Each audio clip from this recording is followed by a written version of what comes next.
This is the Russian Dynamite, Masha Slamovich. Becca here. This is not America's Sweetheart, Davian. And It's Billy Starks. And the super fly guy, Trayvon Jordan. This is the fly side flyer, Jalen Brandon. Hardcore Princess, Jules Malone. Hi there, this is the Bubblegum Princess, Alexia Nicole. This is the Brazilian Wonder Woman, Christy Jane. This is the baddest black belt, Chennai Kai. This is Kid Bandit. The smash hit Joel Bateman. This is Robin Renegade. Cody Hawk. Brutal Bob Evans. And you are listening to Wrestling with Entertainment, one of my favorite podcasts in the whole wide world. Good eye, Mike. This is Alan Compass, the wonder from down under, the awesome Aussie, the Crocodile King. And you're listening to Wrestling with Entertainment. Hello, and welcome to the show. It's Wrestling with Entertainment, the only audio experience on the web today, the trusted choice for interviewing all your favorite wrestlers every Tuesday and Wednesday on YouTube and Castbox, sponsored by Rogue Energy and Player One Coffee. I am, of course, your host, James J., and it is a great day for wrestling because we are wrestling with the Crocodile King, the Wonder from Down Under, Alan Compass. How are you, Alan? I'm doing good, Mike. And how are you? Thank you for having me on the show. Absolutely. Greatly. Doing well. What can I do? Huh? Where can we find, where's the Compass pointing next, event-wise? Let's see. This weekend alone, we've got OCW. It's going to be my first time there. I am not great with mapographical things, which is hilarious because, Compass. Yeah. Bristol, I believe, is the town. If I'm wrong, well, I'm wrong. And we've got PIPW this Saturday, where I have a rematch with one Brad Baylor. That is in East Haven, 662 Co-Ave. I just beat Brad in our last show, and I don't know if you've seen any of the clips that I post up there. Although I was victorious, I did leave with a rib out of place. So this is I got a little bit of a score to settle, and so does he. After that, we've got a bunch of bookings coming up in November. You can check out all of my listings. I'll try and make this show on sweet for you so you don't have to hear me ramble on about everything. But I'll post everything on Instagram and Facebook. So if you follow me at Alan Compass on Instagram or Facebook, those are the two I figured out how to navigate. Not the savviest with technology. All right, and we'll make it easy for the unsavvy tech people as well. All of the links to all his social media and merchandise will be in the description of the video below, but on YouTube and Castbox. Nice. All right, let's get into it. You work for Paradise Alley Pro Wrestling. Can you tell us about your relationship with the company? So I started training elsewhere for a bit, but traveling got to be a bit much in my schedules, and I knew about Paradise. They're much closer, so I transitioned over there. It was a great experience, and it has been. Everybody there has become like family. It's awesome how there's constantly a new wave of people trickling in and out, and just the camaraderie there. It's unbelievable right from the get-go. So it makes you feel really at home. While I continued to learn my skills over there, I'd say the number one thing that really helped me push was my confidence level and everything. There were some things I was like, well, Crocodile King's not coming off the top rope. That's crazy. I still don't saw too much, but it has happened on occasion, and I have just the comfort level has really just that they're great over there. They make you feel great. They help you get to the next level, and that's all I could really ask for. I mean, So, Paradise Alley is your home base. yes, sir. Yes, it is. Right. And what was the other promotion that you trained at before Paradise? Before Paradise, I was over at Test of Strength. I trained over there for about a year, but then my work schedule got to a point where it was like, I can make it over there once a month, and that is not going to cut it. And then my new schedule, though, with PAPW, they just, now I'm there 4 times a week. So it's just, and it makes all the difference. You want to go and be the best at something, you can't go once a week. So Right. there was no hard feelings, still in touch with them. And just, it was just the best thing that I could do for myself. So. All right. Now, can you tell us about your rivalry with Bloodsaw? Bloodsaw, that my very first rivalry. Oh, I love it. So there we were. I was in it was the first time I fought Bloodsaw was in the King of Paradise tournament. I had beaten one Fly Nye Noriega and Hunter Taka in the same night. Look at me, I'm kind of like Chris Jericho beating The Rock and Stone Cold. God, I'm amazing. Anyway, back on track. There we were. And I faced Bloodsaw. Oh my God, he is a powerhouse. Absolutely. I had no idea what I was getting myself into, but I cannot put that man over more. He is so damn good. So there I was. I got beat by Bloodsaw. Was not in the greatest of moods.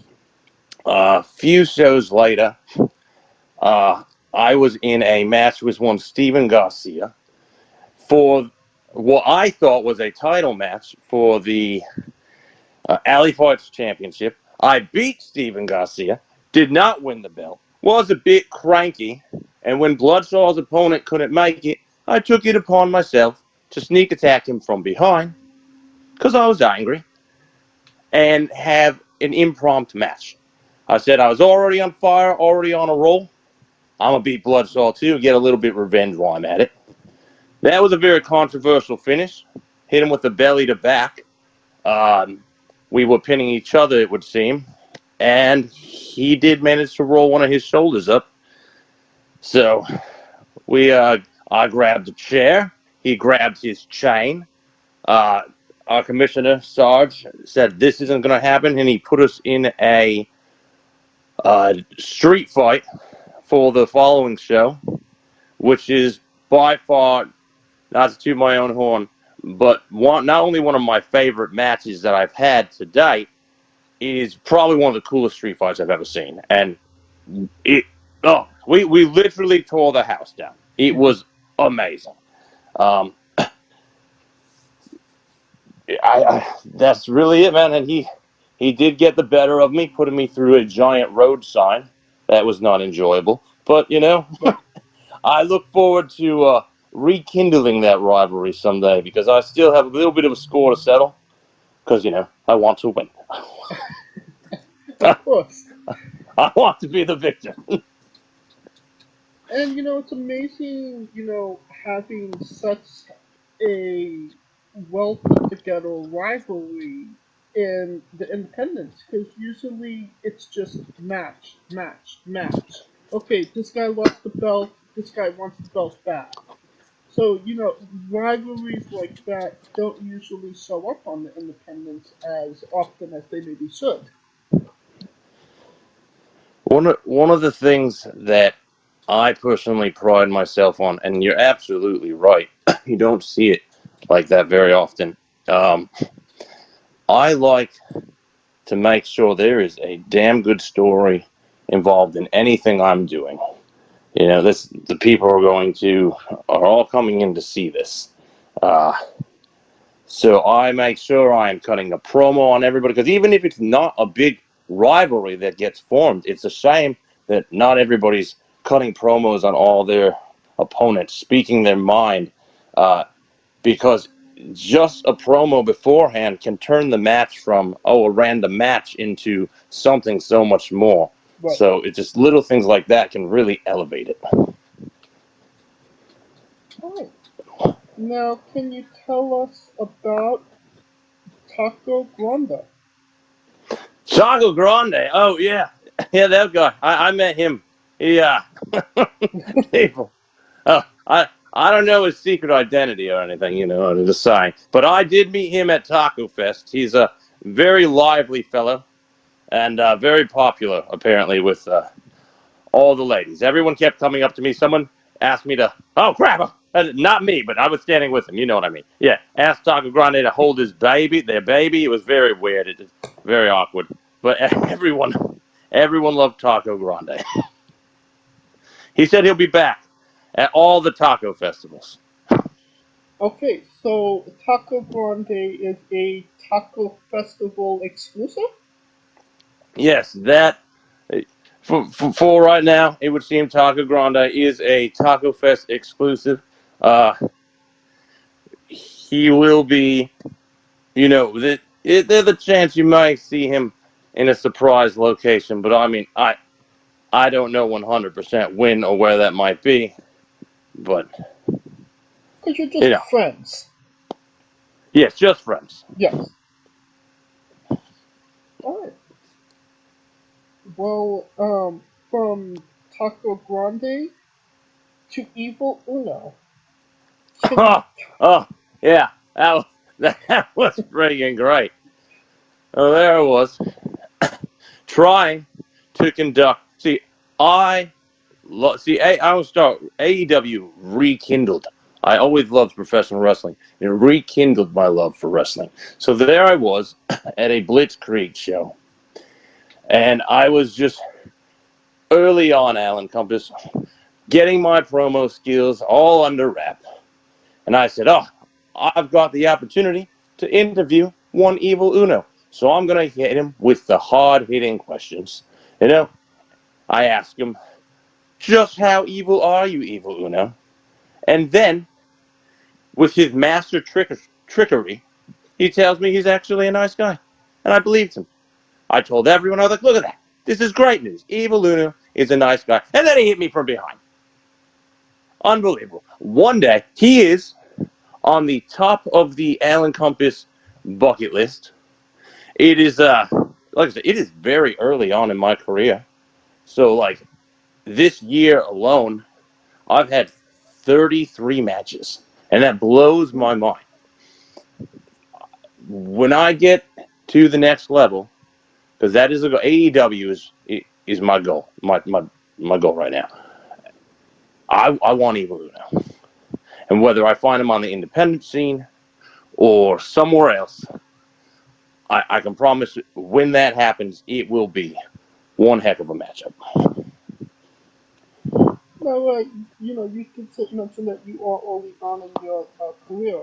I believe you're only 14 months into pro wrestling? Yes, and it blows my mind how much I've done in that short time. The very first show was at the Cadillac Ranch. I had done a battle royal or two, but I wasn't even scheduled on the card. I was at PIPW training. I had been working with Vlad was there for a while, and his opponent didn't make it, and then Mario Mancini came over to me and said, kid, tonight's the night. You and Vlad in a barroom brawl. I'm like, all right, here we go. And that match was so much fun. Again, I didn't win, so it could only be so fun. But it was great. What a great first experience. I went out there. I had the time of my life, and that is the thing that I try and do with every single match. I go out there. I have the time of my life. I am constantly watching footage so that I can get better. I feel like every time I leave that ring, I leave better than when I entered it, and I try and come up with new maneuvers. I have my very own moves I've created so that the fans always see something different and my opponents don't see what's coming. Now, like I usually ask our guests, when they have a big moment, do they take that moment in that moment? But it seems with you that you take every time you step into that ring, you take in that moment. Would I be right in saying that? You'd be absolutely 100% correct because I cannot. So, do I have time for a very quick story? Yeah. Quick story, Okay. long Okay. form story. I'm here for the stories. So, here's the thing. I am extremely grateful for every single opportunity. About 11 years ago, I would have started professional wrestling 11 years ago. But I had a freak accident where I got an infection that got to my heart. And I couldn't do anything physical for a while. And anytime I tried to even just go back to the gym, I got fatigued so easy. So one day, I was actually looking to help a friend, or a coworker I worked with. Her son wanted to get into professional wrestling.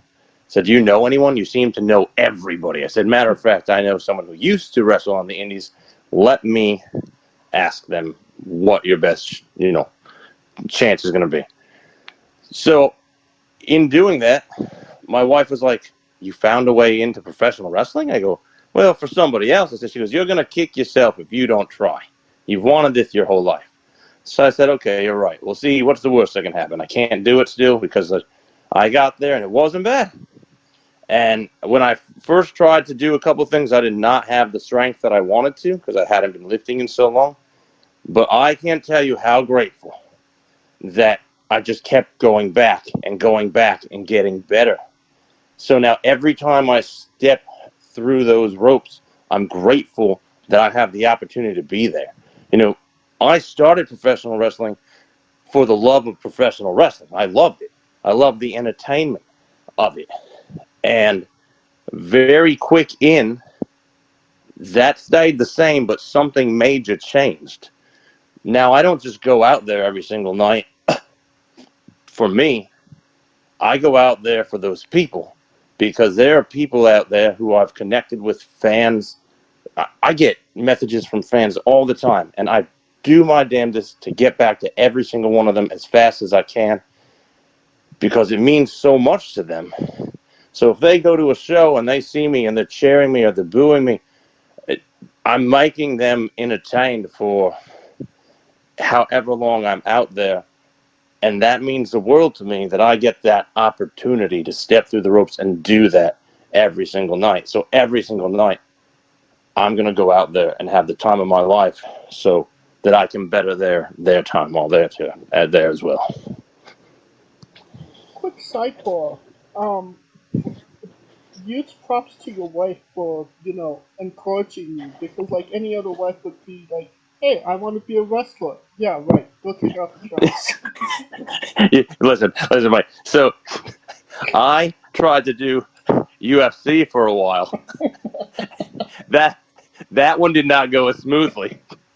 She saw the very first one I did, and I go, "Look at that! I made that guy tap out. Wasn't that awesome?" She goes, No, it was not awesome. You need to not do that anymore." So and that's why I was like, "Oh, wow, you're cool with me doing wrestling?" She goes, "Yeah, you love wrestling." I go, "Remember when I tried to do UFC?" She goes, "That is completely different. There are people trying to punch you in the face every day." No. I love that. Yeah.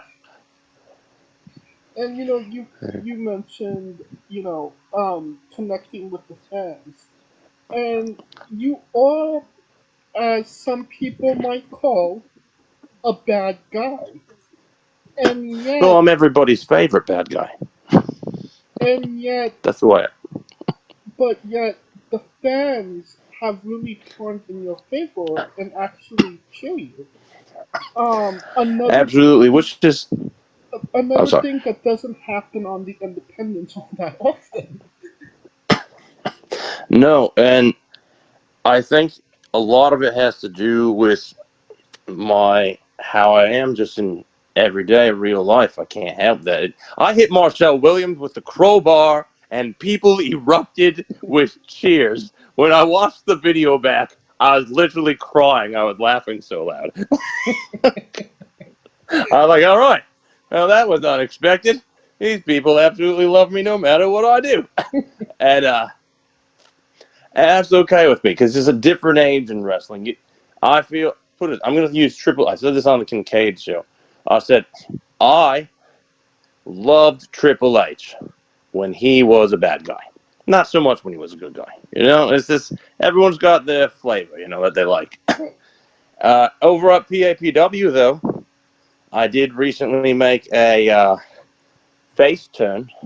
So that's okay. So now everyone can cheer me and hurrah me without it being kind of awkward. So, but I'm still a bad guy multiple other places because I feel if you ain't cheating, you ain't trying. You know, it's just how it is. It's more like tactical advantage, you know? Right. Sometimes you need that edge. Hey, if the referee didn't see it, is it really cheating at all? Exactly. Did a tree fall in the forest? Did it really happen? I don't think that's the actual saying, actually, now that I'm saying it out loud. But yes, 100%. Oh. Well, either way, it's a tactical advantage, and nobody should judge you for it. Exactly. I'm just trying to win to further my launch into greatness. Because the more I win, the bigger opportunities I'll get. That's what I look for. You're not going to be like, oh, Alan, you lost 6 matches in a row. I don't think you're not going to get that. Here's the title match. That's not how that works, you know? Right. And you don't win 6 matches in a row by playing by all the rules. I'm just saying. That is correct. I'm like a philosopher over here. Was it or was it not a tactical advantage wrestling in khakis? So, I mean, I'm Australian, so khakis are a thing we love. I have not yet 100% found an actual thing that I love to wear out there. Like, I just want to go out there and look good while I'm wrestling. And you know what? I 100% bought actual ring gear. Great story. And they said, Alan, you look too much like a pro wrestler. I thought, oh, you know, okay, sure. All right, what do you want me to do? Go back in the shorts? All right, sounds good. So, you know, I'm wearing khaki shorts right now. So it's a matter of I'm comfortable. It fits what I'm doing, and that's what I'm gonna wear. I do have the black slacks with my name on the side of them, so that is what I am mostly gonna wear. I did wear this wrestling attire shorts at the last show that I'm never putting on again because my legs are far too pasty. So no, until I start tanning. That's insane. You look too much like a wrestler. Yes, absolutely. Now, is it hard to wrestle in those? Because I mean, khakis don't seem like they have a large range of motion. I also train. I will train in jeans. I will train in khakis because I'm comfortable in them. I have athletic swooshy shorts that I just choose not to wear. I have literally rolled up to practice to go into the training facility in my swooshy shorts, taken them off and thrown on khakis and watched everyone there stare at me like a crazy person. So, just how I roll. Oh. I did American Ninja Warrior, and I did it in jeans with my keys attached to me. Everyone looked at me like I was a crazy person. I did fantastic, by the way. I'm just comfortable. That's what I'm happy doing. So I'm comfortable. I'm gonna roll with it. Well, there's a few Ninja Warriors that did it in jeans. Yeah. but I was waiting until later to bring it up. Can you tell us about your time on American Ninja Warrior? So here's the thing. I had 3 goals that I wanted to accomplish after I was raised by my grandparents, and my grandfather was the person who believed in me more than anything. So I had 3 crazy goals: Ninja Warrior, music, and pro wrestling being number 1. He was the only one who said, "Oh, you'll accomplish all of it." So I go and I do Ninja Warrior, and it's probably some of the most intense stuff I've ever done. But there's so many rules in that show that they do not tell you on TV.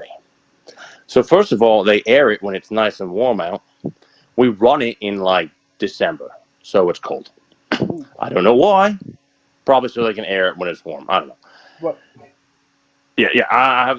You get there and you're like, they get you all riled up. They're like, all right, here we go. You're gonna run the course.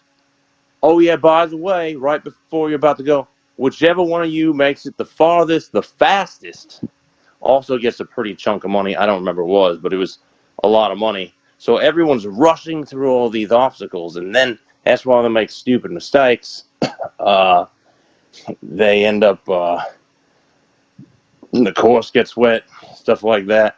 Also, we were there during a tropical storm, so I never got to finish competing because they ran out of production time. And then when I was going to go back next year, it was, we need you to have some sort of sob story, or, hey, look, this person's dressed like a chicken. And that's ridiculous. I'm not going to belittle myself so that I can be on the show. There's a ton of people who are my friends who go out there, they do it, they do a great job. I personally know the guy who won. So, I mean, and I train with a lot of them up in Fairfield. They have a place. And New Jersey is another really big place for training. But there's just a lot of things. It all adds up, and I'm like, no, I did it. I told my dad I was going to do it. And like I said, my grandfather before, my grandparents, my parents to me. Right. So I told him I was going to do it, and I accomplished it. And that's all I can say. I've done probably every single one of those obstacles, but to do them back to back to back, that's where it really gets you. And it don't matter how strong you are, it's grip strength. You got to have that grip strength.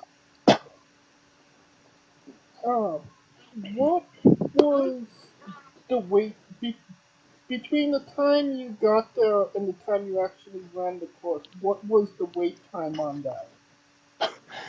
Days. And there I was living outside in Baltimore in a line. And then here's the thing. You run the first half of the course, and then it's a tropical storm. And there's a whole bunch of us under this tiny gazebo waiting for the rain to hopefully stop.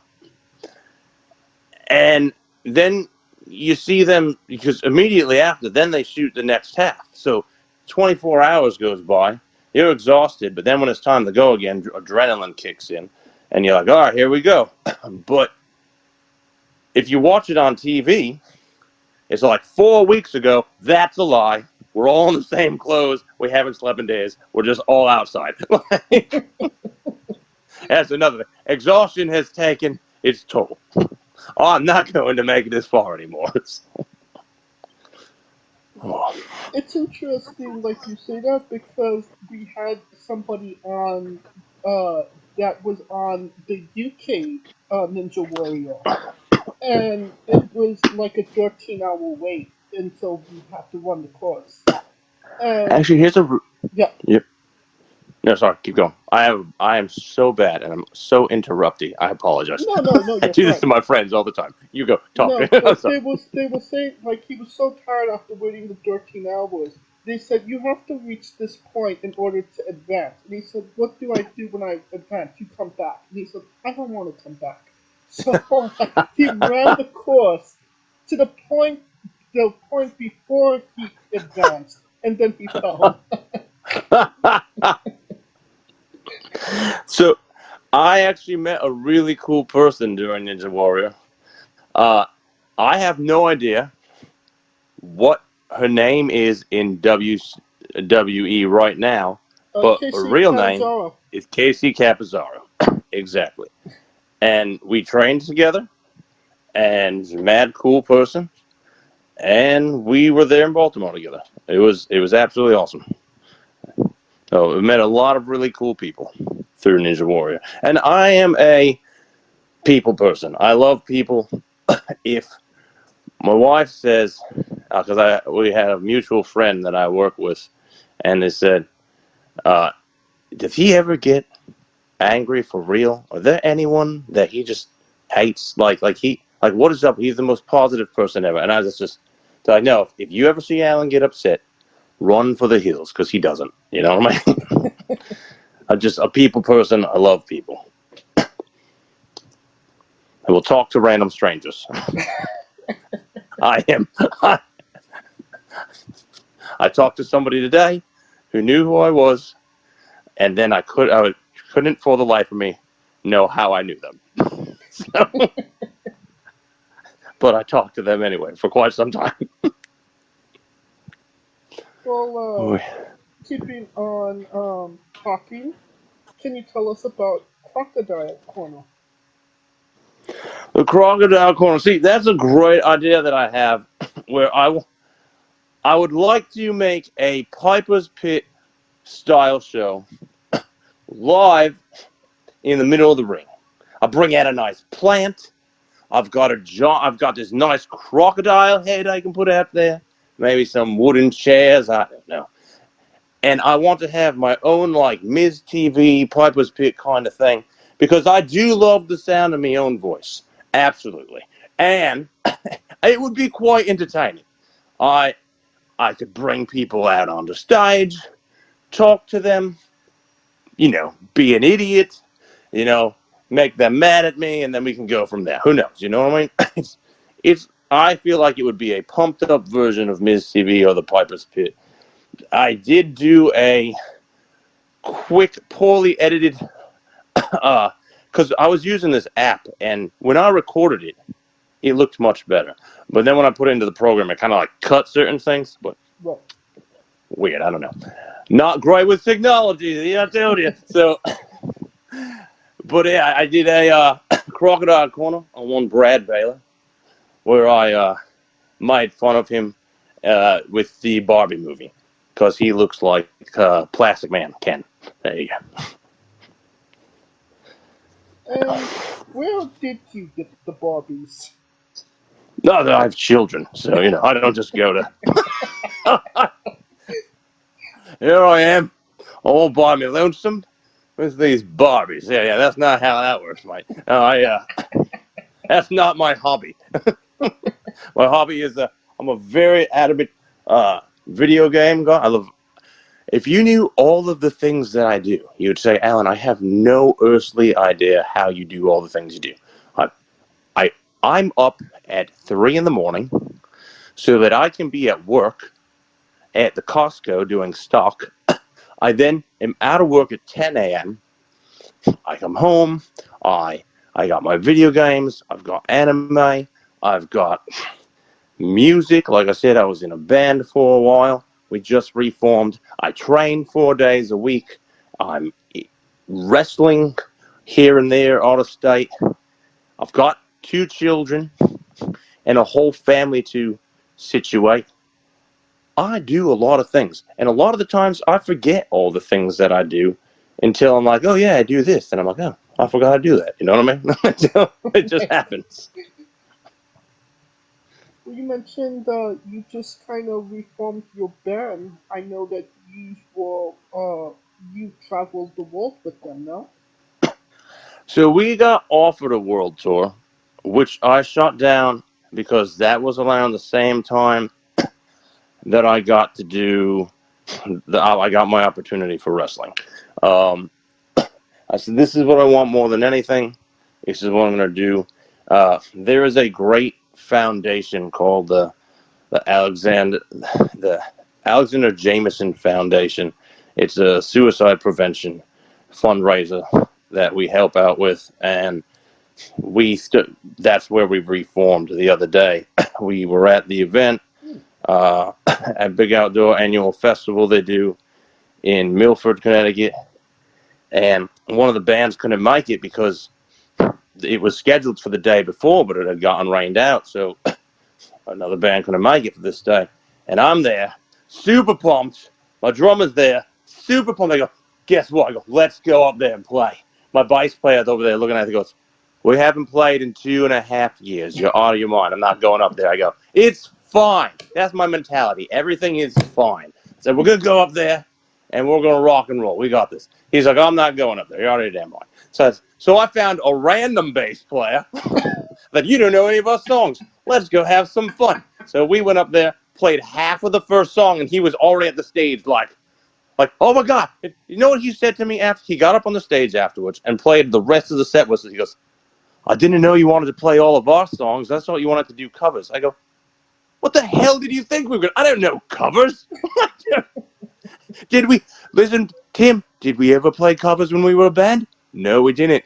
Well, I don't know what the hell you were thinking, mate. So, yeah, we went up there. We rocked it like, we didn't miss a beat. And we had a great time. That's the story of my life. Have a great time. We've played with Hawthorne Heights. Is that the name of the band? I don't know. I think that's the name of a band. That might be a TV show. I honestly don't even remember anymore. Which brings me to, they were always like, oh, yeah, we get to play with this band, Less Than Jake, or such and such. And I'm like, I have no idea who any of these people are. But we did play with Living Color, the guys who do CM Punk's music, Cult of Personality. I knew who they were, so I was very happy. But so we did some cool stuff. We did a whole East Coast tour. That was a blast, literally and figuratively. Our RV exploded. What? In fuego, into flames. You don't get more punk rock than exploding your RV, I always say. And and we got to rent a car to come home. Right on the highway. We made front page news in South Carolina. And it wasn't our fault. Like, we bought there were plenty of red flags. Hey, you want to buy this 30-foot drive RV for only $1,000? Sure. That's a steal. Oh my God. We get in it. I don't know how something with so much water damage could catch on fire so easy. It would blow your mind. We're driving and we just hear like, I'm like, what is that noise? Well, that noise was the exhaust shooting fireballs into the gas tank, and then it blew up. And we were on a bridge. Someone's like, "You're on fire!" And then we got out of the thing. We got some of our stuff out. We bought all new. Luckily, we got the cash bin, and we were able to buy all new equipment. So we only missed one date on the whole tour, so it's okay. Yes, yeah. I am quite the adventure to be around. I think that's a great segue into Alan Compass's bizarre adventure. You're a wrestler that goes up and down the roads, and weird, crazy, and bizarre things are bound to happen. Can you tell us a road story that fits that description? Let me see, absolutely. So, I love these road trips. Lately, we've been carpooling up to different shows. Do I have a great story about, like, on the actual road, though? Like, we were just last weekend, we were traveling, and there were, like, 6 of us on the car. It was myself, Jermaine Marbury, that creepy clown Jekyll, Ref Major, and surfer boy Sean Silver. And we're driving to Berkshire, Massachusetts. I'm pretty sure that's where we would. I could have pretty positive. And the place is beautiful, but I need to be on time for everything. Everything. I'm very adamant about that. But I was willing to sacrifice that if we could stop in this really sketchy looking place that I found. I was like, no, this is going to be awesome. And everyone was on board except Jekyll, of all people, the creepiest gimmicked person in the car with like, we ain't doing that shit. It's like, I was like, look, it's like a real teepee. It's like one of those Indian things. And I was like, look, they have like a store. We can buy. I wanted to go buy a bow and arrow so I can hunt my own McDonald's. That was my goal. And Jekyll was not letting me do it. So, you know, so nothing really exciting came of it. I don't, we have a lot of fun and we laugh the entire ride, you know, there and back and everywhere we go. I think probably the most exciting thing that's ever happened to us on the road was we were coming back from New Jersey. It wasn't exciting for the car in front of us because they went and they just swerved across all 3 lanes and crashed into a barricade. Ooh. And then I had to like swerve out of that. That was eventful, but yeah, we have a lot of fun, a lot of camaraderie, but nothing, unfortunately, that stands out where I'm like, hi, this was really cool, you know, or really funny. I gotcha. Nothing like the RV exploding. Yeah, nothing quite like the RV explosion. Oh, man. But yeah, I love traveling out of state. I've been trying to build up as many different promotions as I can. I just got a huge list just yesterday from another worker who, for a whole bunch of like Rhode Island contacts and New Jersey and New York. I haven't worked in New York or New Jersey, so I'm going to be reaching out. I feel like now's a good time. Most promotions take December off, I see. And a lot of places, like I just recently been in contact with Focus Pro. I'm excited to go over there and do something. They said they're going to be bringing in some new talent in the new year, and that kind of seems to be the thing. A lot of companies bringing in new talent for the new year. So I'm just reaching out, saying, hey, here's a nice video package of me doing stuff, you know. If you need anything, you know, tell them where I train and all that fun shit, and I go from there. I mean, it's the best thing you can do, because, you know, Yeah. you can't expect everybody from all parts of the world to know who you are, so you have to do that work. But I've got no problem reaching out. Like I said, I'll talk to anyone. I'm very friendly, very respectful. Right. That's something that's very important. So it's, you know, at least in my normal life, like we said, I'll cheat if I have to. But, you know. Tactical advantage. Tactical advantage. Alright. Can you tell us about your love of One Piece? I do love One Piece. So this is insane. I watched a lot of other animes before One Piece, and I think I had a buddy who was like, oh man, you haven't watched One Piece? Well, that sounds crazy. And I was like, it sounds crazy that I haven't watched an 880 episode anime, because that's where it was at the time. There were 880 episodes in the One Piece at the time. And it was right at the beginning of COVID. The job I was working at cut across the board. And then at the beginning of COVID, while I was looking for another job, nobody was hiring. Right. So I did nothing but watch One Piece every day. And I watched 880 episodes of One Piece in 7.5 weeks. Oh my god. Yes, so a little crazy. I don't like doing weekly episodic things. Right. So I did stop apparently longer than I thought I did, because I just started watching it again, not 100% caught up, but where am I now? I'm at 980 because I'm binging it again. So I'm in the Wano right now. Quite far. I don't know if anyone knows what that is. Now that I said I'm like, yeah, some of these people are not gonna have any idea what I'm talking about. But yes, So I recently started up again on top of all the other things. But while I was watching One Piece, I went to work. Well, I went to where I used to work because my buddy still worked there, and I showed him this great tattoo that I did on myself because I also tattoo of Luffy while watching One Piece. I did notice that tattoo on your chest. Yeah. I did not know that you actually tattooed it onto you yourself. Yeah. So the first tattoo gun I made out of an Oral Crest toothbrush, electric toothbrush, and a guitar string, and my wife was like, "You're insane." And then I tattooed this really cool Rocky and Bullwinkle on my leg. And I was like, "Oh, who's insane now?" Apparently, still me. But I realized at that moment, because I always used to draw. I'm like, I guess I can do this. So I got some real tattoo equipment, got some lessons, and I've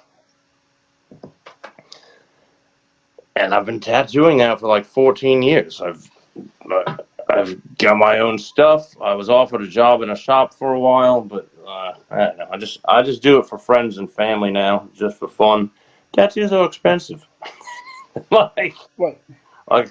So I was like, I can't afford that, but I really want it. And honest to God, I feel like it hurts a lot less when I do it myself because I'm really just paying attention to what I'm doing instead of, oh wow, they're stabbing me with a needle 700 times. So almost all of my tattoos I've actually done myself. If I have not done one, it was then done by Vinny from Paradise Tattoo in Milford. Great guy. Which one was by that you didn't do? So which one did I not do? Yeah. So my first two tattoos, my first tattoo was supposed to be this wolf out of tribal on my right arm. But I was like, well, I don't know if this is going to hurt. So I got a different tattoo first instead. I got the words "your name" tattooed on my buttocks. Yes, just the word YOURNAME. So I could be like, hi, I bet I got your name tattooed on my butt. And people were like, no, you don't. And then I did. I'm ridiculous. And so those were the first two I did. I ended up, the portrait of my son, I did not do myself. That is underneath. Basically, anything on my right arm, with the exception of the only tattoo I've ever done in my life on my right arm, the bottom one. I did the bottom one myself, and I won't do that shit again because I am not left-handed. So, yeah, so anything on my right arm I haven't done. The Spider-Man skin rip on my left shoulder because it wraps around the whole thing. Can't reach that. Vinny did that. Everything else on my arms I did all my legs, everything on my body, like my chest and my own ribs. Yeah, I tattooed my own ribs. What a nutcase. Yep. Now, going back to anime, One Piece. Who's your favorite character, and what's your favorite arc? So, favorite character is so tough. I mean, let's go. Fight. This so. Favorite crew member, I'll go with Luffy. I have two favorite villains. Obviously, Crocodile, duh, and I also love Don Flamingo. I don't care, he's a character. My favorite. Now, when I just got Surfer Boy Sean Silver into One Piece, and he is also. I've ruined his life because he is like 300 something episodes in now too, watching it every single day. So am I. I'm 360 episodes in. So I'm like, so I very much like Water 7 all the way through Eddie's Lobby. I mean, that's probably the first part where I'm like, this. It's the first arc where it's. I liked all the rest. It's just, it's iconic. I feel like I feel like a lot of people are like, oh man, Usopp is terrible. But then you see that arc and it really builds his character. Sniper King is fantastic too. He's a great guy. Oh yeah. And he reminds me of Taco Grande. Wish I knew who those guys were. And, but it's just such a great, it really brings the characters united, I feel like, the strongest they were up to that point. And they do such a good job of telling the story. I was going to try and do, I try and take from different animes or movies and because I get ideas from stuff like that too and try and incorporate it into my move set. You know, whether I name something after something. That's actually a recent thought I had. I'm like, I need to come up with a new move and name it after something One Piece related. I also like Naruto. I watched all of it. Every last bit of it. I've just started watching it all over with my son. We're through the pain arc.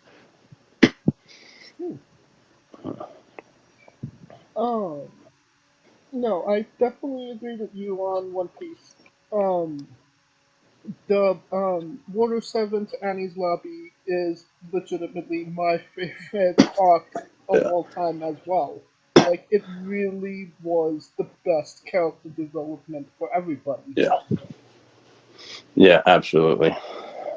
Now, you mentioned Naruto. What other animes are you into? Are they all over 500 episodes? No. So, you can get a really good 12-episode anime. I am kind of a sap. I really am. I am definitely.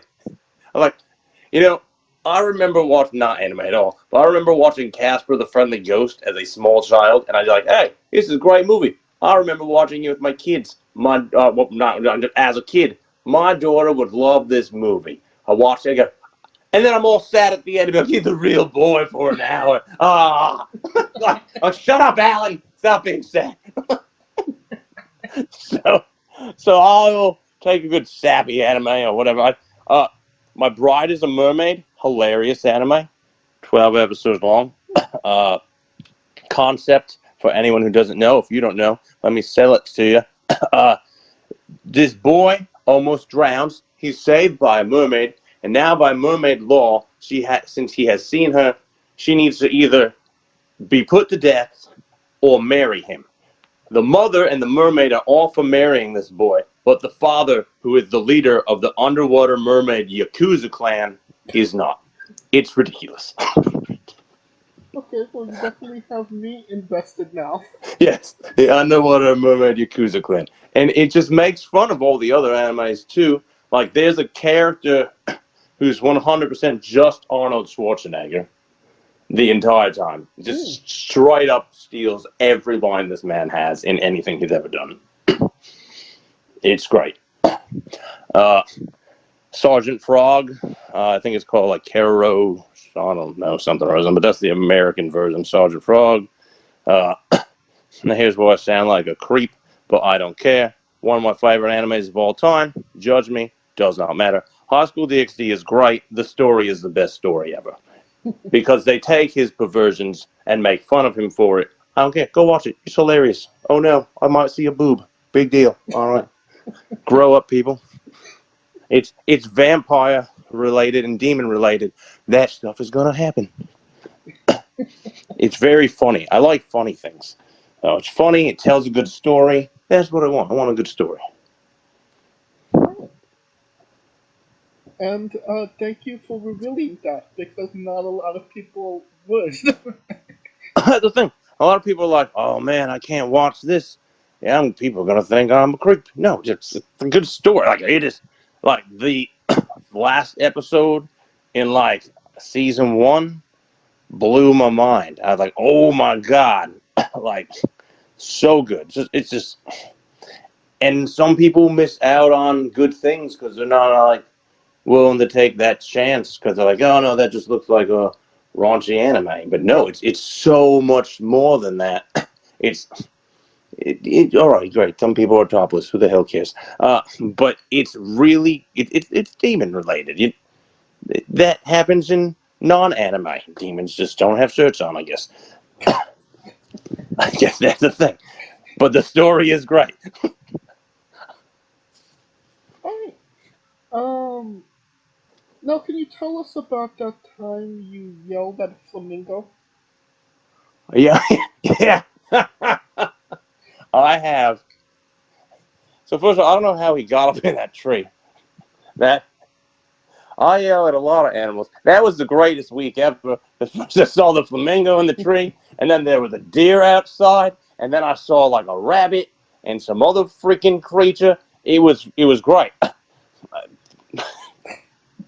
I was just comparing him. I mean, I don't remember who was fighting that day, but he reminded me of an idiot.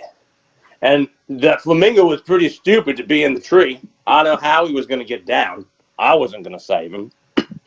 So, there you go. I have a plethora of videos with wildlife on save on my camera roll that I cannot wait to start sharing. There's one with a wolf. Just wait. It's going to be wonderful. Things to look forward to. I mean, did you just come across a frog and say, I'm going to put a promo on this? There was outside my house. And I go, look, here's the frog. Instant. See, here's the thing. I don't think before I do most things. Though I got out of the car, I said, oh shit, a frog. Immediately, my phone came out of my pocket. Next thing I knew, I was recording a video, calling him Mr. Hippity Hop, and telling him that he was an idiot like Jermaine Mulberry. Like today, I was with my mom, and we were also at the Lowell's. I was helping her, and another person approached me, because you can't take me anywhere. People see me and just want to talk to me. And she knew that I would just talk forever. And I only talked to this gentleman for a good minute, if that. And I was like, oh, there goes my mom. She's leaving. I guess this conversation's over. She's just going to keep walking, so I'm going to keep walking too. I just go on and on. Alright. Well, let's get to the colossal question. Let's say they're making a movie about you. Big blockbuster production. Every movie has a soundtrack. What would be the first 3 songs on the Alan Compass movie soundtrack? That's the fun question. Let's see.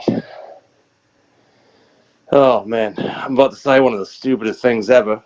And I've said this same sentence before. I the guy who was in a band which was pretty successful. They play us all over the world. Am not a big music guy. I don't like listening to a lot of music. What? But I really enjoyed playing it and making my own stuff. But let's see. I love Green Day. Okay. I love Bowling for Soup. Picking individual songs is really tough. Yeah, I listen to a lot of Japanese metal because it just sounds. It's got that heart pumping. It's really good. I don't know how they do the things on the guitar that they do because I can't do them. Oh man, I'm not going to be able to answer this question sufficiently. I guess you can do Men at Work, Land Down Under, because that has been my theme song for a while. But I also found a punk rock version of it. So, like, who was I was listening to, I like Rufio. So I would definitely throw a Rufio track in there. Okay. One of my favorite movies, Hook. That's where Rufio comes from, if anyone doesn't know. Yeah. I like some emo, but not like sad emo. Like pop punk emo, I guess. Yeah, I don't know. Emo is very old school, I guess. Like if Eeyore from Winnie the Pooh formed a band, he just sings sad shit. You know, that's what emo is. But then you give it like a pumped up pop rock beat over it. You know, that's emo. If you don't know, I gotcha. that's my description. Definitely going to be an interesting CD. Oh yeah, it would be all over the place.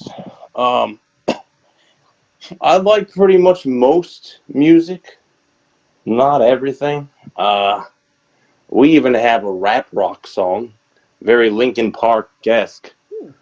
And what Supreme from Wu-Tang Clan gave us the third verse, which is wild. Wow. Yeah, I even know what Wu-Tang Clan was before we went on tour and we're playing with them. So, All right. Now that we have the soundtrack down somewhat, yeah. who plays Alan? And you can't say yourself because you are obligated Well, yeah. to make a Stanley-esque cameo. All right. Now, if I can, all right. Will I know his name? Probably not. But I know exactly who I would pick. I would pick one of two people. How old are you, if you don't mind me asking? I'll see if you know who this. Are you familiar? Put it. You don't have to answer. Do you know the original Mortal Kombat movie? I've seen it, but it's been a really long time since I've seen it. I would take the guy who plays Kano in either of the Mortal Kombat movies. Alright. Either the brand new one or the original. I love him. He reminds me a lot of me. Okay. He's also Australian, so that works. Well, I believe that Kato was Josh Lawson in the more recent one. Yeah. And he was the best. In my opinion, I think he was the star of that film. He was hilarious. I think he really And that's was. kind of like my outlook on life. You know, it's just like it's how I kind of roll. You know? I don't take anything serious, even if it's catastrophic. Oh yeah, you know. And that part of the house is on fire. Oh well, you know, go to this part of the house. So you know, like I try and let all worries roll off my back, because if I worry about every single thing, I'm not going to be as happy as I am. So, you know, that's how I roll. Now, every movie has a supporting cast. Who would be three people significant to you and your story that would be in your movie, and who would play them? Let's see. Okay. Oh, man. For the record, I don't watch TV. I just watch anime on an app. So, you know who else could play me? Jack Sparrow. But other than that, Johnny Depp. Johnny Depp. Yeah, that's his real name. There you go. So I mean, some of my best friends. You got clown face Jekyll. So I guess I'd want him in there. Just you know, he's like my best friend right now in real life. Who the hell could someone, I don't know. I worst interviewer ever. He doesn't watch TV. He can't answer any of my questions. So you're fine. We got. Well, I'd want if I'm going through a store. Let's say important parts of my life. I guess. I mean, if we're telling the Alan Compass wrestling journey, I mean, obviously you got. If I had to pick three people from my wrestling journey that I think would tell the story the best right now, can I answer it that way? Yeah, you can say that. And all right, cool. I would say Bloodsaw, because we have that rivalry. It's great. It was really the great start of my career. Okay. You have Jekyll, who I have not faced in the ring, but I talk to every single day. And I would say Troy Stevens, who has also given me my other best matches to date. Like, I had 2 phenomenal matches with Troy, both for his U.S. title, and that last one at Armada Brewing Company was absolutely amazing. Oh, yeah. Was that the one where you came out on the forklift? No, that was when I faced Hunter Taka. I came out on a forklift. Okay. And I went up, so there I was watching the guy in charge move tables with the forklift, and then he put it right back near the entrance to where we were all coming out. And I found out, all right, well, this guy's in charge. They said he really wanted to be a part of the show. They said, can he come out with you? He's going to cheat. I said, oh, that's right down my alley. Sounds great. So I go, hey, I got a question for you. What are the chances that we could ride out to the ring? Because it was a title match. I didn't do it every show. I was like, this is going to be cool. Right. If we ride out to the ring on the forklift. And then I said this. I think we would both look really cool if that happened. He goes, you know what? I think you're right. We would look really cool. All right, cool. And then he rode me out on the forklift. John from Armada Brewing Company. Great guy. Even though he was supposed to hit Hunter with the thing, a beer paddle, and then I could have been victorious and the champion. But no, Hunter moved and I got hit with the paddle. So that did not go according to plan. Shout out to John either way. Yeah. Thank you, John. At least you drove me out in a forklift. And I think, actually, someone told me afterwards, like, I faced Zachariah Gibbs. People were crying. They were laughing so hard. And now we're actually a tag team over in a different company. But he asked me, he said, please, can you give me some sort of insight as to what you're going to say out there when we're wrestling? Because I just start talking. I'll wrestle and I talk and I banter. And he's like, because I break him all the time. and I'm like, I wish I could give you something, but I have no idea what I'm going to say when I'm out. It's just going to happen. Because if I think about it, it won't be as good. It'll feel forced. So I'm getting carried away. And someone told me afterwards that, you know that thing's called the forklift, right? I go, yeah, why? I go, because you're getting carried away, and you're like, how did I lose? We had a tractor. Like, no, freaking tractor. So, like, I never know. My brain is just like, there you go, words. Well, the movie is in production. It sounds fantastic, and you can pre-order the tickets now. Yep. On to a controversial subject. Pineapple on pizza. What you say? I'm all about it. Yes. 100%. I am for it. Alright, pro pineapple on pizza. What's your spirit Pokemon? Oh, let's see.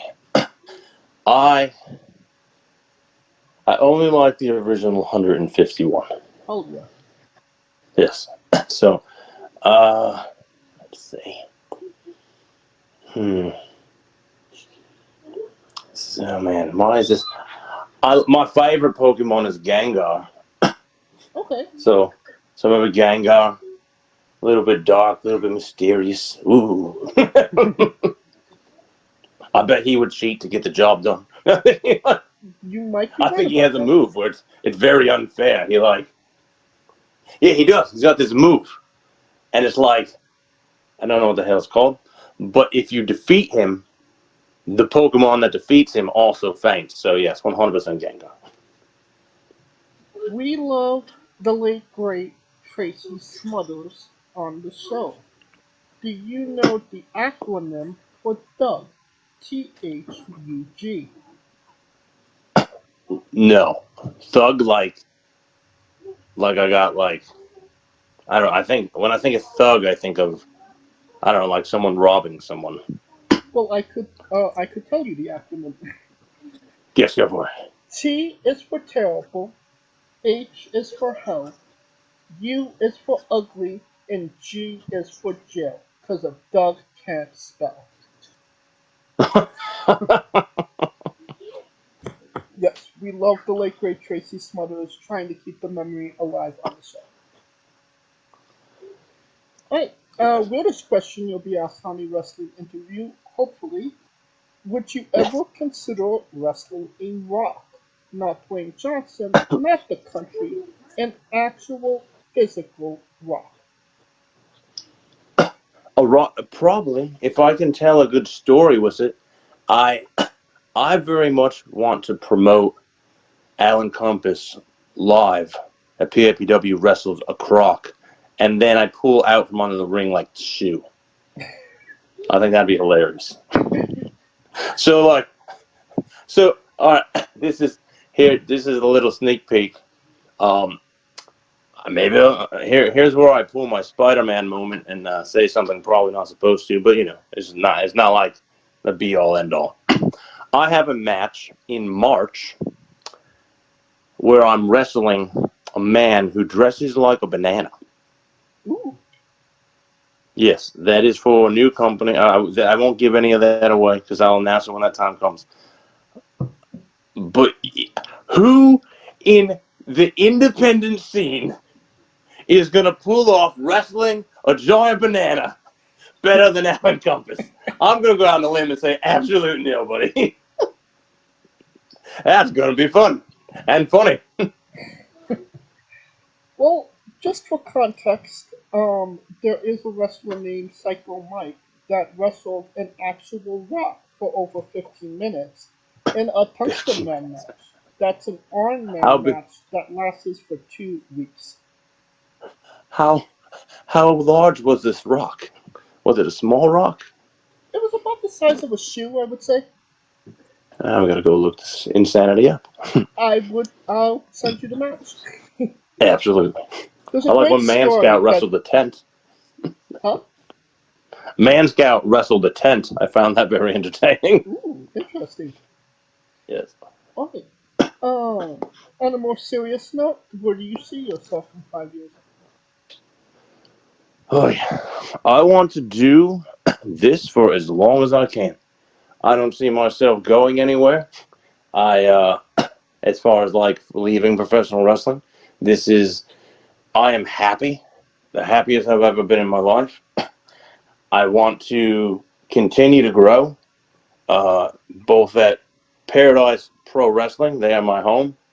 I can't say how grateful I am and thankful for every opportunity every time I get to step into that ring.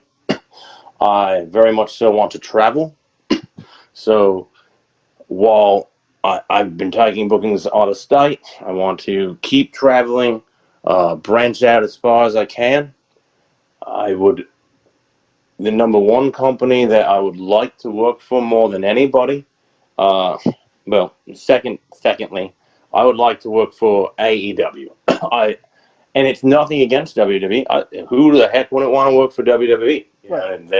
They are probably they gotta be. They gotta be realistically the top company, no matter who you like or what. But my reasoning is, personally, I am a very character-driven person.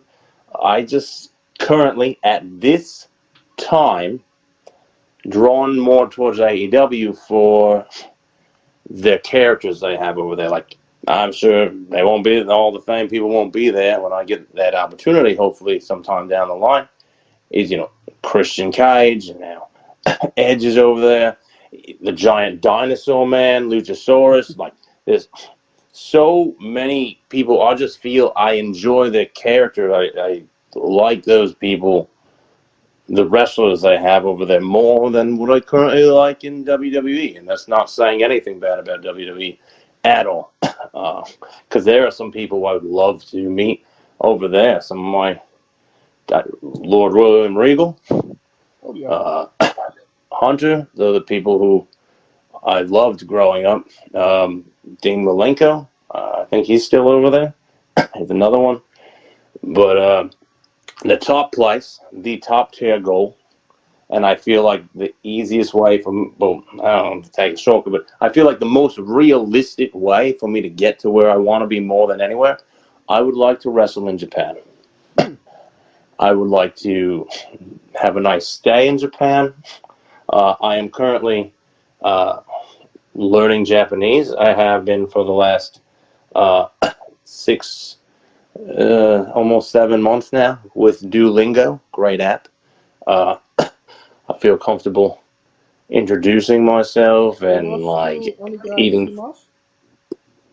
Sorry, what? I wasn't expecting you to throw Japanese at me. You know, actually, here's the great thing, and maybe it will. I don't know how long you've been doing the Japanese. I have gotten really good at reading it more than so. Like if I see it in Japanese, and then I've been able to kind of break it down very easily into what it would be in English, and vice versa. If they're like, "Oh, here it is in English," and I had the same conversation with someone the other day. I think it was Jekyll. I go, "Bro, I can translate it when I'm looking at it on the paper, but if I wanted to go have this exact same conversation with you, I'm still not all that comfortable." You know what I mean? So maybe I'm just getting into that. That's interesting. I'm kind of the opposite. I could have a bit of a conversation, not like a long form conversation, spoken word, but when it comes to like writing it down, like it's completely foreign to me. Yeah, I don't know why that's the case. I mean, I'm okay with it. We'll see. We'll see how it progresses. Worst case scenario, I have a second option. I have an op that just translates whatever I say. Oh yeah. I can say, "Hey, I would like whatever it is I want to eat," and then it would translate it automatically. And I hit the little. They can then respond back, and it brings it back to the good old American language that I know and love. So I have a fail-safe plan. I cut you off, but could you continue? No, I think that was all I had to say. I don't even. Okay. What is a match that people should go out of their way to see that best shows off what Alan Compass is all about? I'm going to pick two. I'm going to say my most recent one was Troy Stevens. Okay. At the Armada Brewing Company. We went, I think, just shy of 20 minutes. But both that and the finale was Bloodsaw I go back to because it's weird. You see it on paper. You see it on the screen and it says, "Oh, wow, it's a 20-minute match." But it goes by in the blink of an eye. It really does. Because you're like enthralled in it. It just keeps going and you're adding different levels to it. You know, we had some amazing moments in it. And when you're in the ring, too, someone's like, it's crazy. Time is a completely different thing in there. I feel like I'm only in there for a couple minutes, and then I'm like, wait, I was there for 20 minutes, holy cow. And watching those two matches back in particular, it almost transcends. It's crazy. I don't really understand it, but they're two phenomenal matches that are back and forth. It look like they can go either way. The one with Bloodsaw in the street fight. I was told, hey, street fights are really hard to do. You're not in a really big area, but I feel like we took things that weren't done or you don't see really often. You know, I had the powder.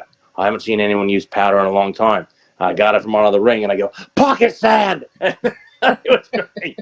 So, and I had so much of it. It actually landed on a family member of mine in the audience. It's hilarious. So I was like, you know what?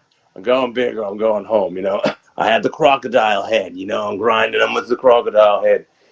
And some great ladder spots, and it's stuff that I didn't know was going to happen, you know. It was just stuff that just happened on the fly, and I was like, all right, here we go. And Actually, I think the worst bump I took in that match was on a baking sheet, and I was like, I don't know how this ended up being the worst bump I took the entire night, because I later fell off a ladder and went through a giant road sign. So, but yeah, it's just a great story, and the same with the Troy Stevens match. It's just a great story, and I am very proud to say this, but this year had, like I said, 33 matches, and I am not disappointed in a single one of them. I went out there, I had so much fun with all of them. You win some, you lose some, but it's just a blast. I have such a good time. And that's all I want to do is just keep having fun. Where can we find these matches? Are they on YouTube? So yes, they are all on YouTube. You can just type in Alan Compass. I also have my own channel that's just Alan Compass, which is slightly confusing. Maybe, I don't know. Not great at navigating stuff. If you type in Alan Compass, you will find several of my matches. Just boom, there they'll be. But if you then click the community link, wherever the heck the community link is, I know where it is on my phone. But if you click that community link, there'll be a ton more, because you've got people like Fogman, other people have had record matches and post them to their pages, and I've been able to copy them to the community section, because I can't just share them on my own. So it will bring you to their page from my page, but you can see all of them in one place that way. I do have a lot posted there. I know what you're talking about, the community page of the YouTube channel. Yeah. Alright, I will find those two matches you mentioned, and from YouTube, I will put the link to those matches in the description of the video below. But on YouTube and Castbox for anybody that hasn't seen them, wants to re-see them after this interview. Thank you. And since we are nearing the conclusion of this interview, we are wrestling with the 8 questions of doom. Oh, 8 questions. Is that the thing that's about to happen, or we've already answered 8 questions? No, the 8 questions are coming up. Oh, all right, here we go. This is our speed round or bonus round, the round where we see who you really are. Are you ready? Let's see how I drop the ball on this one. Here we go. I'm in my power stance. Let's go. Excluding yourself, greatest wrestler of all time. Randy Macho Man Savage. Worst wrestler. No, that is such a terrible question to ask somebody. The gobbledygooker, because I don't think he did much, and I don't think anyone will be offended by that. You're main eventing WrestleMania for the World Championship. Who is your opponent? Oh, I like it. Is it current people, or does it have to be past people? Anybody. All right. So much for speed round, Alan. Jake the Snake. Okay. If you could come out to anyone's entrance music, past or present, who would it be? Whose music do I really like? Kenny Omega. Which one? The one now or his New Japan? New Japan. Okay. Finish the sentence. Kayfabe is... I don't know how to answer this. Kayfabe is really fun. I don't know what to say. We would have also accepted taste great on toast. Oh, great. Squash. Vegetable or fruit? Squash is what I'm going to do to Brad Baylor this weekend in our rematch. Hell yeah. Is that acceptable? That is an acceptable answer. I will accept that. All right. New Japan wrestler Tai Chi. His ring gear gets smaller every year, revealing more of himself to the world. My question, what is the appropriate trunks to butt cheek ratio for ring gear? This is if you got it, flaunt it. I don't know. if I could pull them off, sure. I just rocked a show in biker shorts. That ain't happening again. No, I'm going right back to me tights. Okay. And the last question, the main event, the thing everybody wants to know. Have you ever had a conversation with a stranger in a supermarket about Darby Allin? Yeah, absolutely. I work in a supermarket type surrounding area. I work in a Costco. And I said, Darby Allin, he does some crazy stuff. I hope he lives long enough to continue doing these things. He's my son. He's one of my son's favorite wrestlers. Absolutely. But he does some crazy stuff that I most definitely would not do. And that's a conversation you had in the Costco Yes, with in the a stranger? Costco. Yeah. Huh. Okay. Probably this week. Probably. What are the odds of that? I'm pretty sure he's injured right now. And that's the correct answer. And I wish the best for everyone. But I am a great example of you do not have to throw yourself out of the ring to do a good job, to be entertaining. right. I can't. I think it's madness. It's too. Maybe I'm just at a slightly younger age, maybe 10 years ago, I'd been like, yeah, here we go. But now I got kids, and I'm like, nah, I don't want to die. So. And that will conclude this interview. Thank you so much for coming on and doing this with me. Anytime, mate. I very much enjoyed it. And once again, where can we find all things Alan Compass on social media and your merchandise? I'd say so. Facebook at Alan Compass, Instagram at Alan Compass. I did have a merchandise page, and it was doing great. Unfortunately, it just went down. The guy's having some problems with his, I don't know, but it was on virtualmerchbooth.com. You can check it out. I don't know if it's up and running again. He said he was trying to fix something a couple weeks ago, and I haven't checked again. I do have some cool merch up there. Hats, different shirt designs I came up with, hoodies. Worst case scenario, if that isn't going to continue to run, I am looking into WrestlingTees.com over the next month to kind of get that situated. Okay. And I'll make sure I post on one of those social media channels that say, hey, look at all the new gear you can come get, So. Right, and you don't even have to go looking for it. All of the links to all his social media and merchandise will be in the description of the video below, but on YouTube and Castbox, simply click the link. A new tab will appear on whatever device you are on. You have no excuse. Buy a damn short. They're really cool, especially the one with the kangaroo. He's holding a barbed wire. Yeah, he's holding a barbed wire chair. It says "chairs, mate," but it's spelled as a chair. Yeah, that's hilarious. Awesome. Yes, that's the most popular seller on there. So.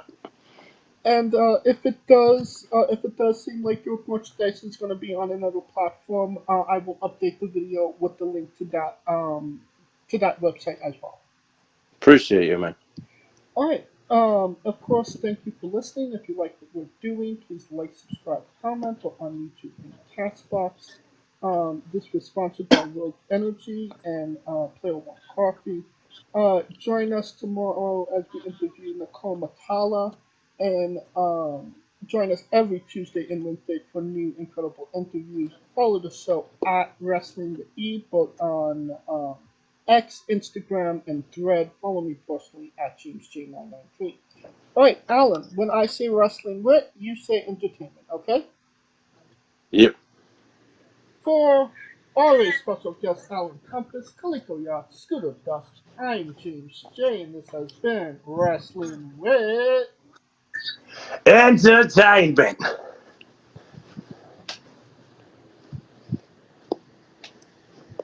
And we're off.